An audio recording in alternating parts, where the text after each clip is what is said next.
ബിരിയാണി ഭയങ്കര ഇഷ്ടമാണ്. അപ്പം ഇവിടെ ഒരു എന്റെ പേര് പറയാവോന്ന് എനിക്കറിയില്ല. പക്ഷെ ട്രിവാൻഡ്രത്താണ് ഏറ്റവും നല്ല ബിരിയാണി. തലശ്ശേരി ബിരിയാണി ഞാൻ കഴിച്ചിരിക്കുന്നത് കൂടുതലും ടൈം സ്പെൻഡ് ചെയ്ത് ട്രിവാൻഡ്രത്ത് ആയതുകൊണ്ട് കഴിച്ചിരിക്കുന്ന ബിരിയാണിയൊക്കെ അവിടുത്തെ ഒരു പ്രത്യേക ഒരു കടയുണ്ട്. കയ്യെത്താ കൊമ്പത്തോ കണ്ണെത്തണം, കണ്ണെത്താ ദൂരത്തോ ചെന്നെത്തണം, ചെന്നെത്തി നീ കയ്യെത്തണം, കയ്യെത്തി നീ കണ്ടെത്തണം. അപ്പൊ അന്ന് മാഷ് എറണാകുളത്താണ് താമസിക്കുന്നത്. അപ്പൊ ഞാൻ എറണാകുളത്ത് വന്ന് ആ പാട്ടൊക്കെ പാടി. പിന്നീട് അതിനുശേഷം വലിയ വിഷമായിരുന്നു മാഷ് പോയി. അപ്പം മലയാളികൾക്ക് എല്ലാവർക്കും തന്നെ ഒരു തീരാ നഷ്ടം. ശരിക്കും ശരിക്കും പാട്ട് ഇഷ്ടപ്പെടുന്ന എല്ലാവരും ഇന്നും അദ്ദേഹം ഉണ്ടായിരുന്നെങ്കിലൊക്കെ. എല്ലാം റെഡിയായി. പറഞ്ഞു ഇത് ഷൂട്ട് ചെയ്യണമെന്ന്. അപ്പൊ ഞാൻ പറഞ്ഞു ഞാനോ? അപ്പൊ നിങ്ങള് പടത്തിൽ നിങ്ങൾ വേണം എന്ന് പറഞ്ഞു. ഓ എനിക്ക് ഭയങ്കര വിഷമം. ഞാൻ ആ സമയത്ത് എനിക്കൊന്നും പറ്റില്ല, അയ്യോ പടത്തിലൊന്നും വരാൻ പറ്റില്ല, ഞാൻ ഇങ്ങനെ കുറെ പറഞ്ഞു. അപ്പൊ പറഞ്ഞു അങ്ങനെയാണെങ്കിൽ ഞങ്ങള് പാടിയാളെ മാറ്റുന്നു. അപ്പൊ വിഷമായി പോയി, ടെൻഷനായി.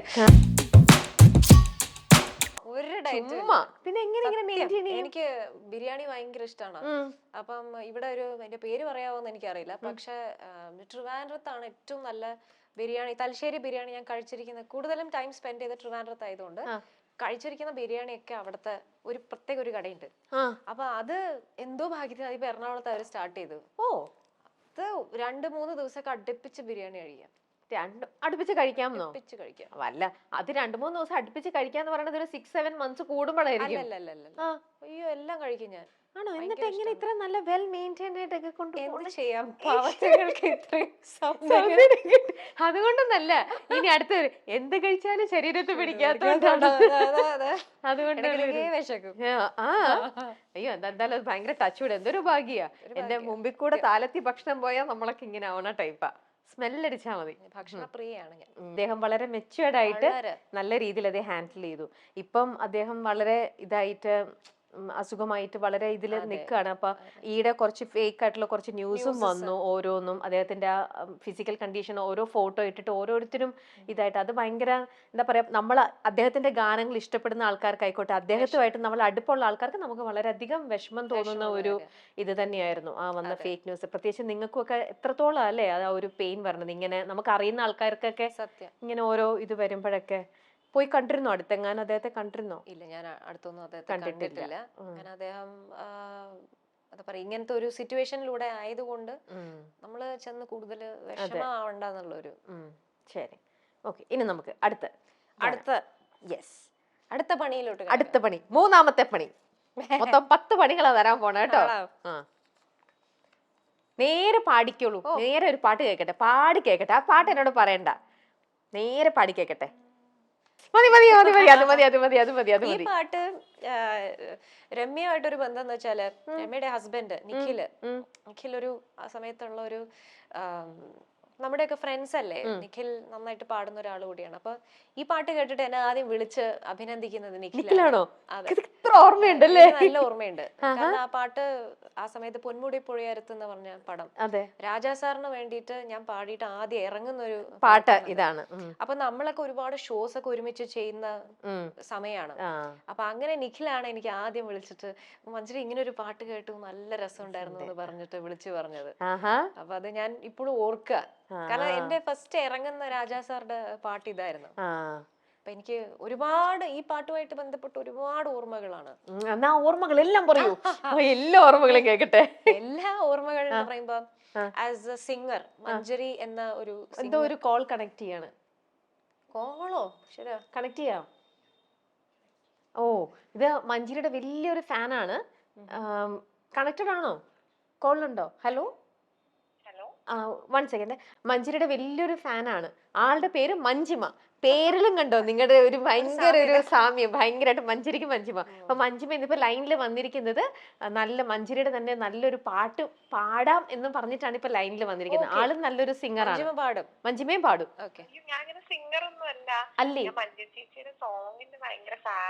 ഓ, എന്നാ ഞാൻ മഞ്ജരി ചേച്ചിക്ക് ഫോൺ കൊടുക്കട്ടെ?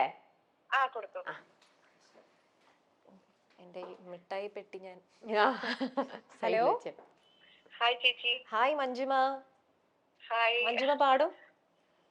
പാടൊന്നുമില്ല, പക്ഷെ ചേച്ചിയുടെ സോങ്സിന് ഭയങ്കര ഫാനാണ്. സോങ്സിന്റെ ഫാനാണ്? അതെ അതെ. ആഹാ, ഏത് സോങ് ആണ് ഏറ്റവും ഇഷ്ടം? എനിക്ക് ചേച്ചിയുടെ എല്ലാ സോങ്സും ഇഷ്ടമാണ്. എന്നാലും ഒരു പാട്ടുണ്ടാവില്ലേ? ഇഷ്ടം ചേച്ചി എനിക്കൊരു പാട്ട് പാടിത്തരുമോ?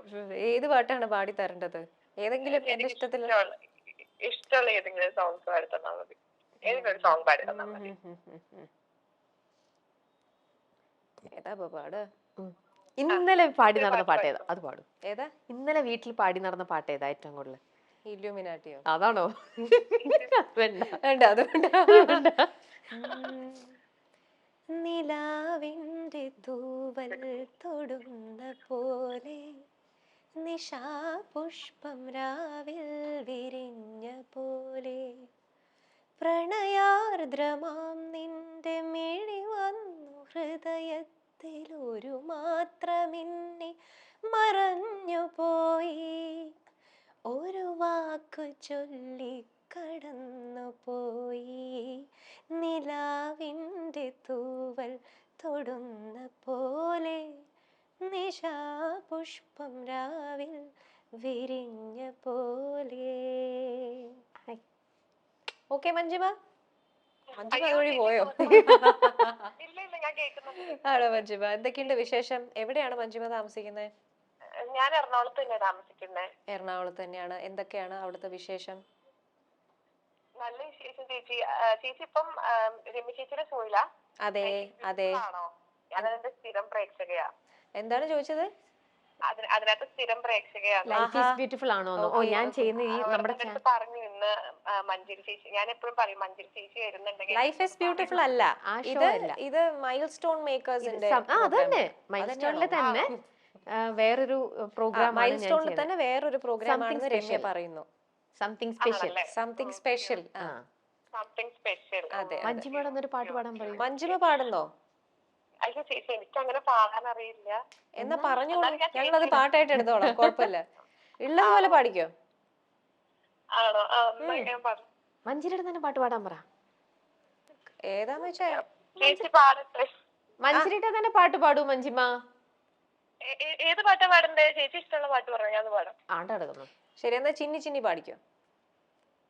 ഓക്കെ ഓക്കെ ചേച്ചി, എനിക്ക് ആകെ 2 വരി അറിയുള്ളൂ. 2 വരി പാടിയാ മതി, 2 വരേ ഉള്ളൂ. ഓക്കെ ഓക്കെ പാടാവേ. ചിമ്മി ചിമ്മി മിന്നി തിളങ്ങുന്ന വാരോളിക്കണ്ണനക്ക് പൂവാരിശ് പൂറ്റ. അയ്യോ ചേച്ചി, എനിക്ക് അറിയത്തില്ല. പൂവരശ് പൂത്ത കണക്കനെ അഞ്ചുന്ന ചേലനക്ക്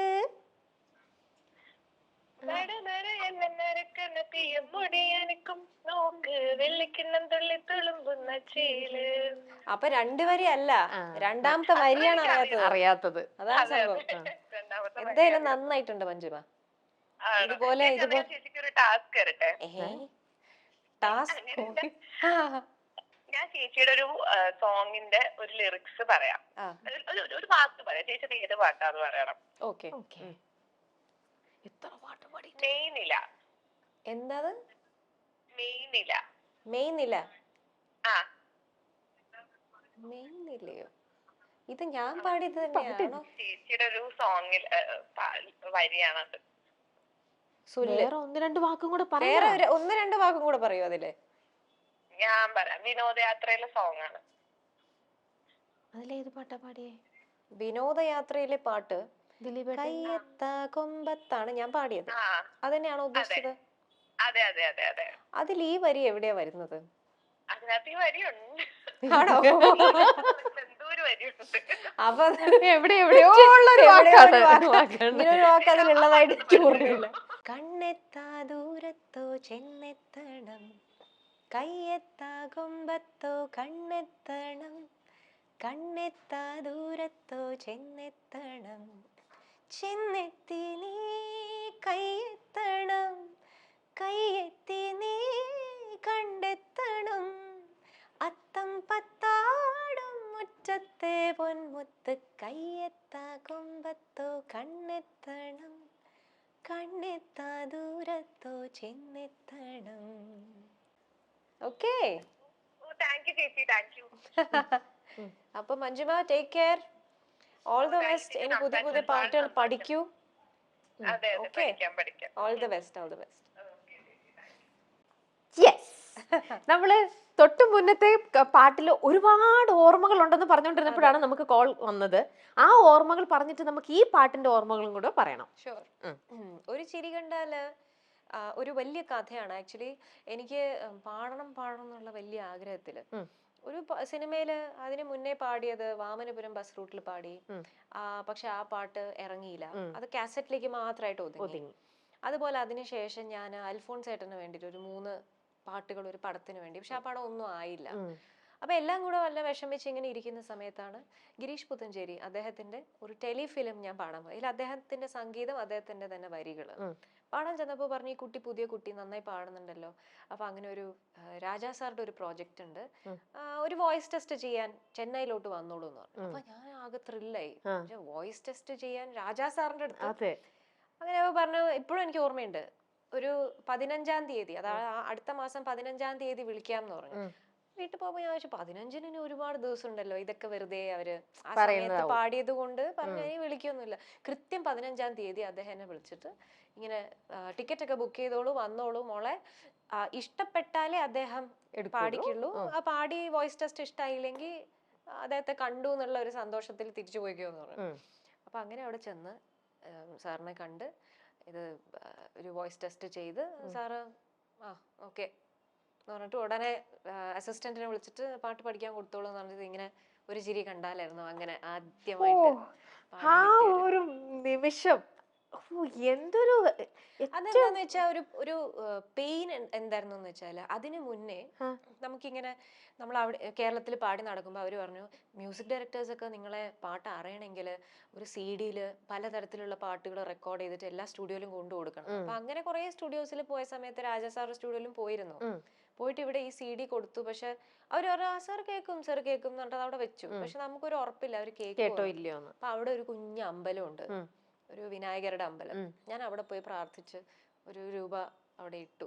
ദൈവമേ, എനിക്കൊന്ന് ഇവിടെ വന്ന് പാടണമെന്ന് ആഗ്രഹമുണ്ട്.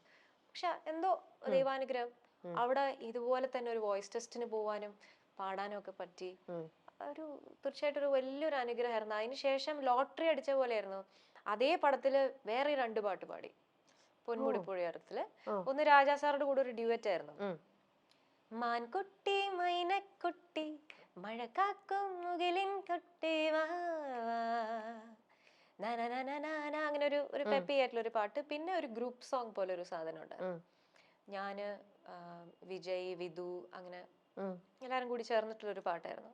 അപ്പൊ ആ പടത്തിൽ 3 പാട്ട് പാടിയപ്പോ സാറ് പറഞ്ഞു, അടുത്ത ദിവസം ഒരു തമിഴ് പടമുണ്ട്, അപ്പൊ ഇവിടെ വെയിറ്റ് ചെയ്യൂ എന്ന് പറഞ്ഞിട്ട് അതിന് നെക്സ്റ്റ് ഡേ ഞാനാകെ എന്താണെന്നുള്ള ഒരു സിറ്റുവേഷൻ എനിക്ക് മനസ്സിലാവുന്നില്ല. അപ്പം പാട്ട് പാടണം, പഠിച്ചിട്ട് പോയി പാടണം എന്നുള്ള ഇതായിരുന്നു. അപ്പൊ അടുത്ത ദിവസം കരകാട്ടക്കാരൻ എന്ന് പറഞ്ഞ പ്രോജക്റ്റില് ഞാന് 2 പാട്ട് തമിഴ് പാടി. അപ്പൊ അതില് ഒരു വലിയ സന്തോഷം എന്താ വെച്ചാല്, തമിഴില് ഇങ്ങനെ എഴുതി വരുമല്ലോ, ഇൻട്രൊഡ്യൂസിങ് മഞ്ജരി എന്ന് പറഞ്ഞിട്ട് കണ്ടപ്പോഴത്തേക്ക് വളരെ ഭയങ്കര സന്തോഷം. അപ്പൊ ഈ പാട്ടിന്റെ പിന്നിൽ എന്തൊക്കെ നല്ല ബ്യൂട്ടിഫുൾ ആയിട്ടുള്ള നല്ല നല്ല മെമ്മറീസ് ആണ്. ഇതെന്റെ ഞാൻ പാടിയത് വിജു ചേട്ടന്റെ കൂടെ, വിജയ് യേശുദാസിന്റെ കൂടെ ഒരു ചിരി കണ്ടാൽ. അപ്പൊ എന്റെ ഫസ്റ്റ് ഡ്യൂറ്റ് എന്ന് പറയുന്നത് അദ്ദേഹത്തിന്റെ കൂടെയാണ്. എന്നെ ഒരുപാട് സഹായിച്ചിട്ടുണ്ട്, കാരണം എനിക്ക് തമിഴ് അറിയില്ല. അപ്പൊ സാറ് ചിലപ്പോ തമിഴില് പറയുമ്പോ എനിക്കൊന്നും മനസ്സിലാവില്ല. അപ്പൊ ഞങ്ങൾ ഇങ്ങനെ മൈക്കൊക്കെ ഒരേ ബൂത്തിൽ പഴയ സ്റ്റൈൽ റെക്കോർഡ് ചെയ്യണം, 2 പേരും ഒരുമിച്ച് പാടും. അപ്പൊ ചേട്ടൻ അപ്പുറത്ത് നിന്നിട്ട് ആക്ഷൻ കാണിക്കുന്നുണ്ട് ഇങ്ങനെയൊക്കെ. അപ്പൊ സാറ് പറയും, കൊഞ്ചം മൈക്കിന് ഡിസ്റ്റൻസ് വെക്ക്, ഓക്കെ ടേക്ക് റെഡി. എന്റെ അടുത്ത് പറയും പറഞ്ഞിട്ട് എൻകറേജ് ചെയ്ത് വിടും. ചെയ്തിട്ടില്ലേ? അപ്പൊ ഞാൻ പറയുന്ന ആ ജനറേഷൻ അതിലുള്ള കുറച്ച് മ്യൂസിക് ഡയറക്ടേഴ്സ്, അന്ന് ജീവിച്ചിരുന്ന മ്യൂസിക് ഡയറക്ടേഴ്സിനോടൊപ്പം വർക്ക് ചെയ്തു. അതിനുശേഷമുള്ള നെക്സ്റ്റ് ആ ജനറേഷനിലുള്ള മ്യൂസിക് ഡയറക്ടേഴ്സ് രവീന്ദ്ര മാഷ്, ജോൺസൺ മാഷ്, രാധാകൃഷ്ണൻ സാറ്, വിദ്യാജി, അത് പിന്നെ നെക്സ്റ്റ് ഒന്നും വേണമെങ്കിൽ. അപ്പൊ അങ്ങനെ ഒരു മ്യൂസിക് ഡയറക്ടേഴ്സിന്റെ പല ജനറേഷൻ, എനിക്ക് തോന്നുന്നു ഞാൻ ആ സമയത്ത് ജനിച്ചത് കൊണ്ടായിരിക്കാം എനിക്ക് അങ്ങനെ. ശരിക്കും അതാ ഭാഗ്യമാണത്, കറക്റ്റ് ആയിട്ട് അവിടെയും ഇവിടെയും ഒക്കെ ഇതാവാൻ പറ്റിയെന്നുള്ളത്. രവീന്ദ്രൻ മാഷിന്റെ കൂടെ ഏതെങ്കിലും നമ്മുടെ സിനിമയ്ക്ക് വേണ്ടിട്ട് ഏതെങ്കിലും ഒരു പാട്ട്? പാഹിപരം പൊരുളെ, വടക്കുന്നാഥനിലെ പാട്ട്, എന്നാ അതും കൂടെ പാടാം. അപ്പൊ പറഞ്ഞു, എന്തോ പറയാമെന്നാ പറഞ്ഞോളൂ. രവീന്ദ്രൻ മാഷിന്റെ എനിക്ക് തോന്നുന്നു അവസാന കാലഘട്ടം ആ സമയത്താണ് എനിക്ക് ഈ ഒരു പാട്ട് ഞാൻ പാടുന്നത്. അതിനുശേഷം ഒരു സീരിയലും കൂടെ പാടി, പിന്നെ നമുക്ക് മാഷ് നഷ്ടപ്പെട്ടു. അപ്പൊ അറ്റ്ലീസ്റ്റ് ആ ഒരു പാട്ട് എന്ന് പറയുന്നത് എനിക്കൊരു ജന്മം കിട്ടിയ ഒരു പുണ്യമാണ് ശരിക്കും. അത്രയും ആ ഒരു പാട്ട്. പാഹി പരം പൊരുളേ ശിവ ശിവ നാമ ജപ പൊരുളേ, പാഹി പരം പൊരുളേ ശിവ ശിവ നാമ ജപ പൊരുളേ, വരവർണ്ണിനി ശുഭകാമിനി ഉമതൻ പതിയേ, വരവർണ്ണിനി ശുഭകാമിനി ഉമതൻ പതിയേ, ചന്ദ്രകലാധര സങ്കടനാശക സന്തതമുണരുക നീ, ശിവ ശിവ ശിവ ശംഭോ ശംഭോ ഹര ഹര ഹര ശംഭോ, ശിവ ശിവ ശിവ ശംഭോ ശംഭോ ഹര ഹര ഹര ശംഭോ. ഇതും വളരെ രസകരമായ ഒരു അനുഭവമായിരുന്നു. ഈ പാട്ട് ശരിക്കും കളിയും ചിരിയും തമാശയൊക്കെയായിരുന്നു. പിന്നെ മാഷ് അവിടെ ചെന്നു. മാഷ് ഇതിനെ വിളിക്കുന്നത് തന്നെ എനിക്കൊരു അത്ഭുതമായിരുന്നു. കാരണം മാഷൊന്നും അവിടെ നിന്ന് എത്തിപ്പെടാനുള്ള ഒരു കണക്ഷൻസ് ഒന്നും എനിക്കില്ലായിരുന്നു. അപ്പൊ ഞാനൊരു TV-യിൽ ഒരു പ്രോഗ്രാം ചെയ്തൊരു പാട്ട് പാടി. അപ്പൊ ഞാൻ വിചാരിച്ചു, മാഷ് ഈ പാട്ട് കേട്ടിരുന്നെങ്കിൽ എന്ത് നന്നായിനെന്ന് ശരിക്കും മനസ്സിലാലോചിച്ചു. എനിക്ക് ആ പാട്ട് കഴിഞ്ഞിട്ട് ഫസ്റ്റ് വരുന്ന കോള് രവീന്ദ്ര മാഷിന്റെ. ഇത് എങ്ങനെയാന്നൊന്നും എനിക്കറിയില്ല. പക്ഷെ ഞാൻ ദൈവത്തിനെ ഒരുപാട് പ്രാർത്ഥിച്ചു. കാരണം ഈ ഒരു പാട്ട് കഴിഞ്ഞിട്ട് മാഷ് എന്നോട് പറഞ്ഞു, മോളെ ഒരു പടമുണ്ട് വടക്കുംനാഥൻ, ഞാൻ എൻ്റെ ആത്മവിശ്വാസത്തിന്റെ പുറത്ത് വിളിക്കുകയാണ്, വന്ന് പാടുക, ദൈവം അനുഗ്രഹിക്കട്ടെ എന്ന് പറഞ്ഞു. അപ്പൊ അങ്ങനെ ഞാൻ ഈ പാട്ട് പാടാൻ വേണ്ടി ചെല്ലുന്നു. അവിടെ ഗിരീഷ് ഏട്ടനാ വരി എഴുതുന്നത്. അപ്പൊ അദ്ദേഹവും രവീന്ദ്ര മാഷും ഒക്കെ ഇരുന്ന് കമ്പോസ് ചെയ്ത് തരുന്ന സമയത്ത് മലയാളം എഴുതാൻ പറഞ്ഞു. എനിക്ക് മലയാളം എഴുതി വലിയ ശീലമില്ല, പരിചയമില്ല. അമ്മയാണ് എനിക്ക് എല്ലാം എഴുതി തരുന്നത്. എഴുതാൻ അറിയില്ല, വായിക്കാനേ അറിയുന്ന പ്രത്യേക തരം മനുഷ്യൻ. അപ്പൊ ശംഭോന്ന് എഴുതണം, എനിക്കറിയില്ല, ഭ എഴുതാൻ അറിയില്ല. അപ്പൊ MBHO എല്ലാം ഫുൾ അങ്ങനെ എഴുതിയത്. ഒന്ന് പാടൂ എന്നൊക്കെ പറഞ്ഞു. ഹംസധ്വനി രാഗത്തിലാണ്, അപ്പൊ ആലാപനൊക്കെ പാടുന്ന പറഞ്ഞാൽ അങ്ങനെ ഇരുന്ന് പാടൊക്കെ ചെയ്തിട്ട് ഇത് മേടിച്ചു എന്റെ കയ്യിൽ നിന്ന്, ഒന്ന് കാണട്ടെ എഴുതിയത്. അത് പ്രതീക്ഷിച്ചില്ല ഞാൻ. രണ്ടുപേരും ഇരുന്നിട്ട് ചിരിക്കുക അത് കണ്ടിട്ട്. രവീന്ദ്ര മാഷയുടെ കൈപ്പടയില് അതിന്റെ മുകളിൽ കട്ട് ചെയ്ത് ശംഭോ എന്ന് എഴുതി തന്നു. അതിന്റെ കയ്യിലുണ്ട് ഇപ്പോഴും. അപ്പൊ അങ്ങനെ എഴുതി തന്ന് പിന്നെ 2 പേര് പാടിയത്, ഞാനും സിന്ധു പ്രേംകുമാർ എന്ന് പറഞ്ഞൊരു ചേച്ചി. അങ്ങനെ പാടുമ്പോ അവര് പറഞ്ഞു, ആരാദ്യം പാടും, ടോസ് ഇട്ട് നോക്കാന്നൊക്കെ പറഞ്ഞു. അങ്ങനെയൊക്കെയാണ് ഒരു രസകരമായിട്ട് ആ റെക്കോർഡിംഗ് അങ്ങ് പോയത്. അതെവിടെ വെച്ചായിരുന്നു റെക്കോർഡ് ചെയ്തൊക്കെ? രാജശ്രീ സ്റ്റുഡിയോ, കാലിക്കറ്റില്. അങ്ങനെ അതിന്റെ പുറകിൽ അങ്ങനെ ഒരു കഥ. മാഷെ അങ്ങനെ പരിചയപ്പെടാനും മാഷ്ക്ക് വേണ്ടി ഒരു പാട്ട് പാടാനും എന്ത് ഭാഗ്യമാണ്. അതൊക്കെ ഒന്നെങ്കിൽ ഒന്ന് അതെങ്കിലും കിട്ടിയല്ലോ എന്നുള്ളതാണ് ഏറ്റവും വലിയൊരു. അതിനുശേഷം അദ്ദേഹം വിളിച്ചു, എനിക്കൊരു സീരിയൽ പാടാൻ വേണ്ടിട്ട് അദ്ദേഹം വിളിച്ചു. അപ്പൊ അന്ന് മാഷ് എറണാകുളത്താ താമസിക്കുന്നത്. അപ്പൊ ഞാൻ എറണാകുളത്ത് വന്ന് ആ പാട്ടൊക്കെ പാടി. പിന്നീട് അതിനുശേഷം വലിയ വിഷമായിരുന്നു, മാഷ് പോയി. അപ്പം മലയാളികൾക്ക് എല്ലാവർക്കും തന്നെ ഒരു തീരാ നഷ്ടം. ശരിക്കും പാട്ട് ഇഷ്ടപ്പെടുന്ന എല്ലാവരും ഇന്നും അദ്ദേഹം ഉണ്ടായിരുന്നെങ്കിലൊക്കെ, ഞാനൊക്കെ വളരെയധികം ആഗ്രഹിക്കുന്ന ഒന്നാണ്, അദ്ദേഹമെങ്കിലും ഉണ്ടായിരുന്നെങ്കിൽ എന്നുള്ളൊരു ഇത്. പെട്ടെന്ന് വിട്ടുപോയി എന്നുള്ളൊരു ഇത്. എത്രയോ നാള് ജീവിച്ചിരിച്ച ആൾക്കാരായിരുന്നു അവരൊക്കെ. പോസിറ്റീവ് എന്ന് പറഞ്ഞ ഒരു പടത്തിൽ പാടി. അത് ഞാനും വേണുചേട്ടനും പാടിയ പാട്ടാണ്. അപ്പൊ അതില് ജയസൂര്യ അഭിനയിച്ച പടം.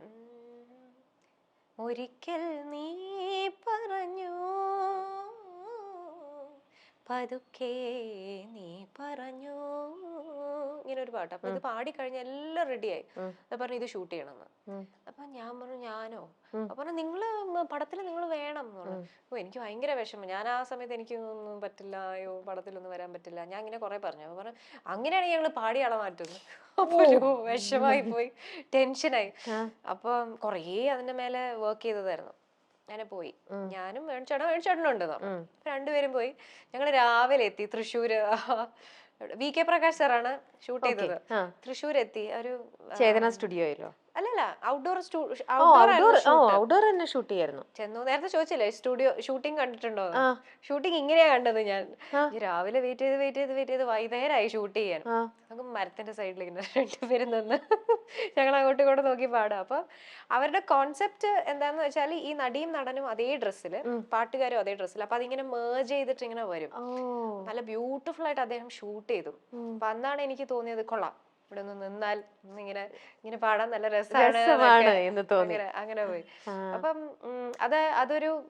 അതായിരുന്നു ഒരു ആക്ടിങ് എക്സ്പീരിയൻസ് ക്യാമറയുടെ മുമ്പിൽ. അതിനുശേഷം പിന്നെ അത് ചെയ്തിട്ടുണ്ട് അങ്ങനെ?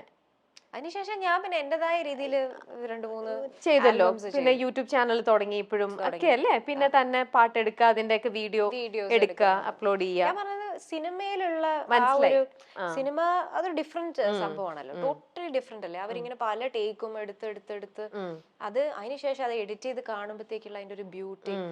അപ്പം നമ്മളിപ്പം അല്ലാതെ നമ്മൾ ഷൂട്ട് ചെയ്ത് ചെയ്യുന്നതിനേക്കാളും ഒരു ബിഗ് സ്ക്രീനിൽ കാണുമ്പത്തെ വേറൊരു ഫീല് തന്നെയാണ് അത് ശരിക്കും.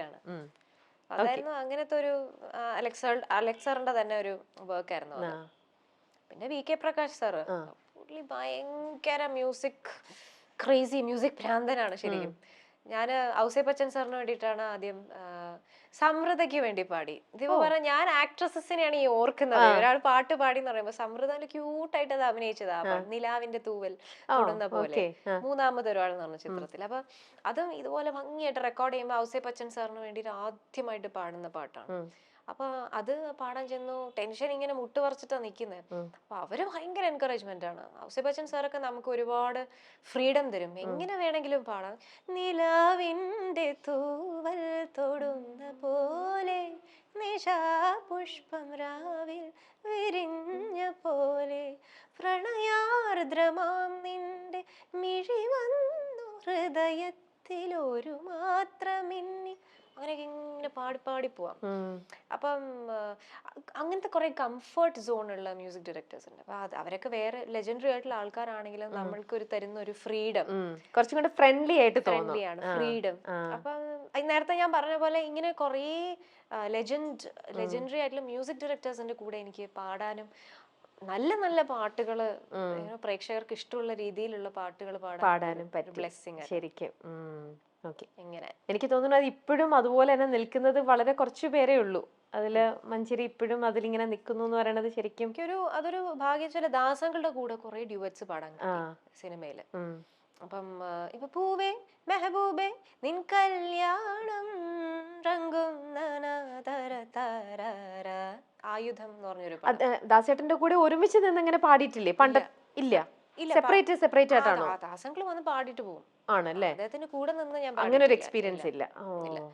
അദ്ദേഹത്തിന്റെ കൂടെ ഒരു എക്സ്പീരിയൻസ് ഉണ്ട്. ഞാൻ കുഞ്ഞിലെ എന്റെ ഫസ്റ്റ് മൈക്കിന്റെ മുമ്പിലുള്ള ഒരു എക്സ്പീരിയൻസ് എന്ന് പറയുന്നത് ദാസങ്ങളുടെ മോഹൻ സിത്താര സാറാ മ്യൂസിക്. സാറ് വന്നില്ല, ദാസങ്കിളാണ് അവിടെ ഇരുന്നിട്ട് മ്യൂസിക് ഡയറക്ടർ ചെയറിൽ ഇരുന്നിട്ട് എനിക്ക് പാട്ട് പറഞ്ഞിരുന്നത്. ഇങ്ങനെ പാടോ അങ്ങനെ പാടോ, ചീത്ത കേൾക്കാത്ത ചീത്തയില്ല. ആരെ വന്ന് പാടോ, ഇങ്ങനെ വന്ന് പാടോ, മര്യാദയ്ക്ക് പാടും എന്നൊക്കെ.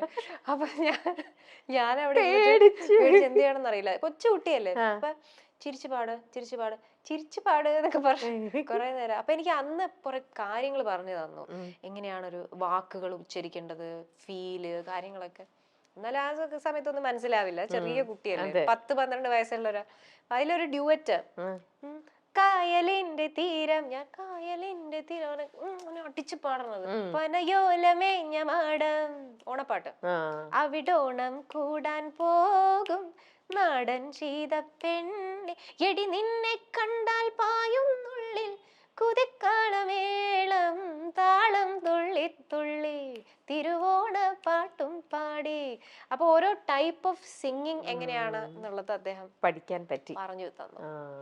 അതെ, ആക്ച്വലി എന്റെ ഗുരു കൂടിയാണ്. ഞാൻ ഒരുപാട് ഇപ്പൊ കീർത്തനങ്ങളായാലും അദ്ദേഹത്തിന്റെ അടുത്ത് ഇരുന്ന് പഠിച്ചിട്ടുണ്ട്. അപ്പം ശിഷ്യകളിൽ ഒരാൾ ഞാനാണ്. ശരിക്കും കേൾക്കും തോറും ഓരോ കഥ കേൾക്കും തോറും. പിന്നെ എന്തേ കണ്ണന് കറുപ്പ് നിറം, മുറ്റത്തെ മുല്ല, ഇതൊക്കെ ദാസങ്ങളുടെ കൂടെയുള്ള ഡ്യുവറ്റ് ആണ്. പക്ഷെ ഞാൻ വിചാരിച്ചു ഒരുമിച്ച് അതൊന്നും പാടിയിട്ടില്ല. ഓക്കെ, അടുത്ത ചീട്ടിലേക്ക്. അടുത്തത് ലാസ്റ്റ് ആണോ? ലാസ്റ്റ്. അയ്യോ, സ്പെഷ്യൽ തീരാറായി. നിങ്ങള് വളരെ റെയർ ആയിട്ടുള്ള പാട്ടുകളെന്ന് എടുത്തു. ഞാൻ സാധാരണ മുകിലിൻ മകളെ പാടിക്കൊണ്ട് നടക്കുമ്പോഴേ ഞാൻ ഇത്രയും നല്ല പാട്ട് പണ്ട് പാടിയിട്ടുണ്ടെന്നുള്ള ഇടയ്ക്കുള്ള ഓർമ്മപ്പെടുത്തലാണിത്. എനിക്ക് മനസ്സിലായി. വീട്ടിൽ മഴ കണ്ടപ്പോ ഞാൻ ആദ്യം വിചാരിച്ചു ഇനി മഴയിൽ രാത്രി മഴയിലോ മുകിലിൻ മകൾ അങ്ങനത്തെ എന്തെങ്കിലും ആയിരിക്കും എന്ന് വിചാരിച്ചു. പക്ഷെ മഴവില്ലിൻ നീലിമ കണ്ണിൽ, അത് ഹലോ എന്ന് പറഞ്ഞ പടത്തില് പാടിയ ഫാസ്റ്റ് നമ്പർ. നമ്മുടെ ക്യാമറമാൻ ആ പാട്ടിന്റെ പല്ലവി അനുപല്ലവി ഒക്കെ കേൾക്കണം അത്ര. മഴവില്ലിൻ നീലിമ കണ്ണിൽ, മഴവില്ലിൻ ശോണിമ ചുണ്ടിൽ, മഴവില്ലിൻ ചാരുതയോടെ വിരിഞ്ഞേ നീ മുന്നിൽ, മഴ പാകിയ നേരിയ നൂലിൽ, മഴമുത്തു കിലുങ്ങിയ നാളിൽ, മഴവില്ലിൻ മഴവില്ലിൻ നീലിമ കണ്ണിൽ മഴവില്ലിൻ ഷോണിമ ചുണ്ടിൽ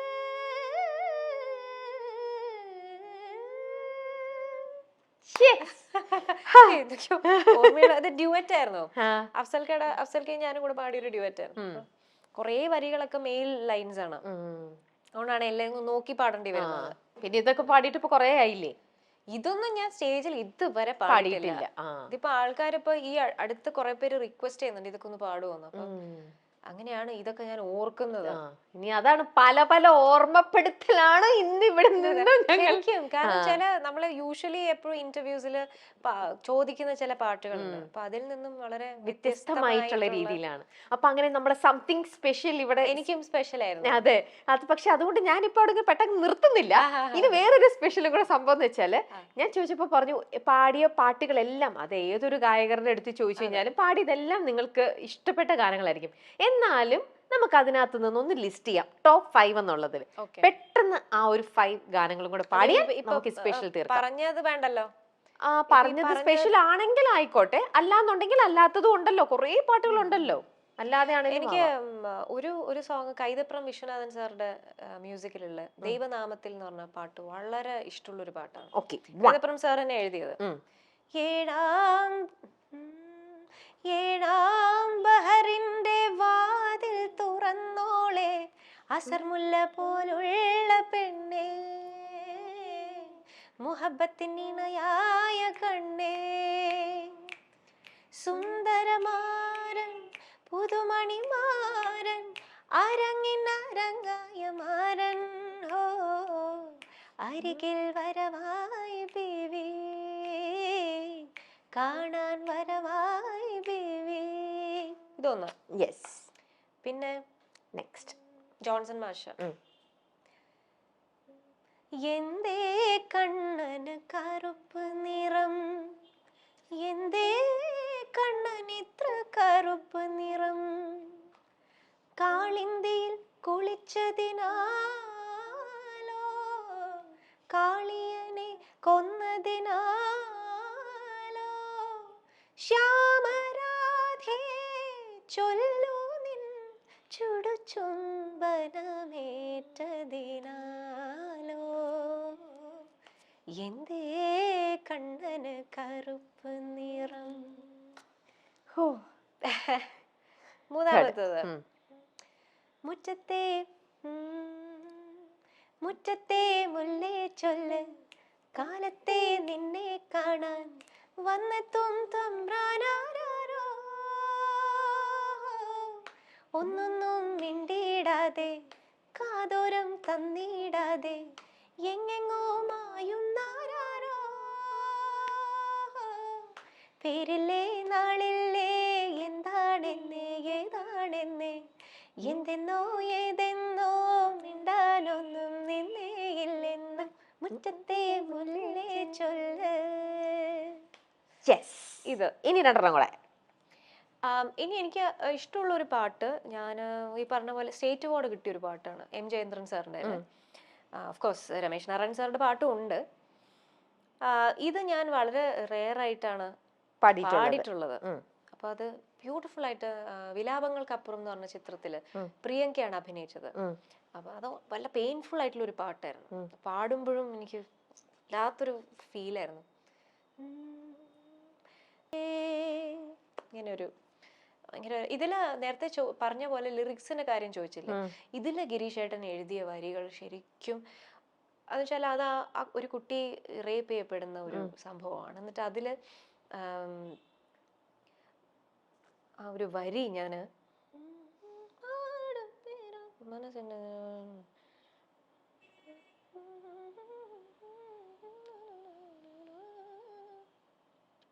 മൊഞ്ചേറും ചിറകിൻ്റെ തൂവൽ നുള്ളിയെടുത്തിട്ട് പഞ്ചാര വിശറി വീശി തണുത്തതാരേ, ഇത്രയും പെയിന് തന്നിട്ട് എന്നുള്ള ഒരു ആശയം. വരികൾ കേൾക്കുമ്പോഴും ഒരു അത് ആ പാട്ട് ശരിക്കും ഒന്ന് കേൾക്കുമ്പോൾ നമുക്ക് വല്ലാണ്ട് അതങ്ങ് ഫീൽ ചെയ്യും. ആ ഒരു പെൺകുട്ടി അനുഭവിച്ചത്, എഴുത്തും അതിന്റെ സംഗീതവും ഇപ്പൊ പറയുമ്പോഴും ഭയങ്കര ആ ഒരു പെയിൻ വരണം, ഒരു ഭയങ്കര ഒരു ഇത്. ഇത്ര ഡെപ്ത് ഇല്ലാതല്ലേ ഈ പാട്ടൊക്കെ ഉണ്ടാക്കിയിരിക്കണത്. നല്ലൊരു കോരിച്ചൊരിയുന്ന മഴയത്താണ് ചെന്ന്, എനിക്കാണെങ്കിൽ മൂക്കടഞ്ഞ് ഞാൻ കഫ് സിറപ്പൊക്കെ കുടിച്ചിരുന്നിട്ടാണ് ഇത് പോയി പാടുന്നത്. അത് ഈ വല്ലാത്തൊരു ഫീലും. അത് എം ജയചന്ദ്രൻ സാറിന് ആദ്യമായിട്ട് ഞാൻ പാടുന്ന പാട്ടാണ്. അപ്പൊ എനിക്ക് അതിന് തന്നെ സ്റ്റേറ്റ് അവാർഡും കിട്ടി. അദ്ദേഹത്തിന്റെ അടുത്തുനിന്ന് ഒരു അദ്ദേഹമൊക്കെ കൺഗ്രാറ്റ്സ്, നന്നായി പാടി എന്ന് പറയുന്നത് അതൊരു കോംപ്ലിമെന്റ് തന്നെയാണ്. അപ്പൊ അദ്ദേഹം അങ്ങനെ പറഞ്ഞൊരു പാട്ടായത്. ഓ ഓക്കെ, ഇനി ഒരെണ്ണം കൂടെ ഉണ്ട്, എന്നാലേ 5 ആവുള്ളൂ. ഒരെണ്ണം കൂടി. ഞാനെങ്കിൽ നടിയെയാണ് ഓർക്കുന്നത്. നടിയെ ഓർത്തല്ലേ അതുവഴി പാട്ടിലേക്ക് പെട്ടെന്ന് എത്താൻ. ഗോപികയ്ക്ക് പാടിയതായിരുന്നു മുറ്റത്തെ മുല്ലേ, ഭാവനയ്ക്ക് പാടിയത് ഏഴാം ബഹർ, കാവ്യക്ക് പാടിയത് പിണക്കമാണോ പാടി, മീരയുടെ കുറെ പാടി, പ്രിയങ്കയുടെ സമൃദ്ധയുടെ പാടി,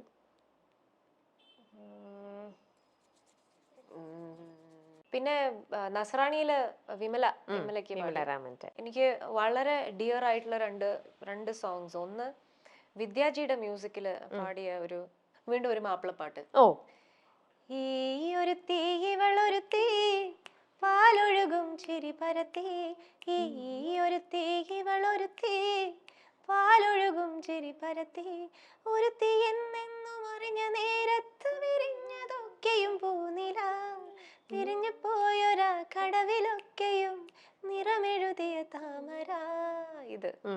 ഇതിന് ശേഷം ഞാൻ വിദ്യാജിക്ക് ഒരു തമിഴ് പാടി. അത് സദയാണ് അഭിനയിച്ചത്.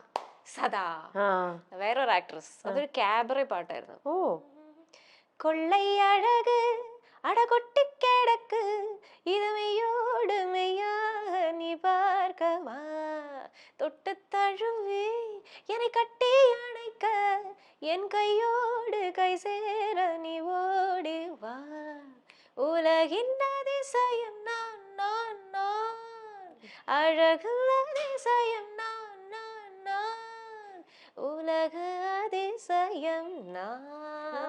ഇങ്ങനെ വേറെ തന്നെ ഒരു സ്റ്റൈലിലുള്ള ഒരു സിംഗിങ് അല്ലേ? അതൊരു ഭയങ്കര ഇഷ്ടമുള്ള ഒരു സാധനം. പിന്നെ ഇപ്പോഴ് എനിക്കൊരു സന്തോഷമുള്ളതെന്ന് വെച്ചാൽ ഒരുപാട് പേര് എടുത്ത് പാടുന്നതാണ് ദീപക് ചേട്ടന്റെ, ഞാന് ഹരിചരന്റെ കൂടെ പാടിയ മൊഴികളും മൗനങ്ങളും മിഴികളും വാചാലമായി തമ്മിൽ തമ്മിൽ ഓർമ്മകൾ ആരും കാണാതെ പൂവണിഞ്ഞു, ഇളം തെന്നലെ മഞ്ഞു പൂക്കളെ കുളിരോളമേ നിറവാനമേ. അത് അങ്ങനെ എത്ര നല്ല പാട്ടുകളാ പാടിയിരിക്കണത് എല്ലാം. അപ്പോ ഇനിയും ഇത്രയും നല്ല തന്നെ ഗാനങ്ങൾ ഇനിയും വരുമോ? വരണം, തീർച്ചയായിട്ടും വരും. നമുക്ക് പറഞ്ഞാലേ കാണണം.